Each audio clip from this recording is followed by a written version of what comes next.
పరిశుద్ధ నామానికి మహిమ కలుగును గాక. కీర్తన భాగం అండి, దావీదు రాసిన కీర్తన భాగము 133వ కీర్తన భాగము 1వ వచనమండి. సహోదరులు ఐక్యత కలిగి నివసించుట ఎంతో మేలు, ఎంతో మనోహరము. యేసుక్రీస్తు వారి నామంలో శుభాభివందనాలు తెలియజేస్తున్నాను. బాగుండారండి, మీరందరూ బాగుండాలి. సహోదరులు ఐక్యత కలిగి నివసించుట ఎంతో మేలు, ఎంతో మనోహరము. ప్రియ అక్క, చెల్లి, తమ్ముడు, అన్న, ఈ మాటలు వింటండి. నీవు ఐక్యతలో ఎంతో బలం ఉంటుందండి, ఐక్యతలో ఎంతో ధైర్యం ఉంటుందండి.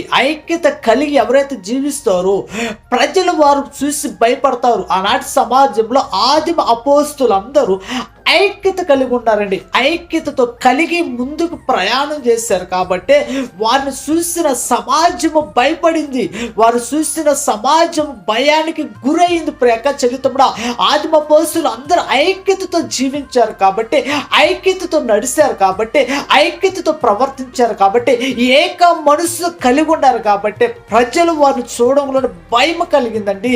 అయ్యో, భూలోకాన్ని తలకిందులు చేసేవారు ఇక్కడ కూడా వచ్చి ఉన్నారని భయపడి ఆనాటి సమాజంలో ఉన్న వారందరూ వారి గురించి సాక్ష్యం చెప్పారు. ప్రియ అక్క, చెల్లి, తమ్ముడు, అన్న, ఈ మాటలు వింటండి. ఐక్యత కలిగి ఉండు, ఏక మనసు కలిగి ఉండు. నిన్ను చూడంలోనే, నీ ఐక్యత చూడంలోనే సమాజానికి భయం కలుగుతుంది, దేవునికి మహిమ కలుగుతుంది.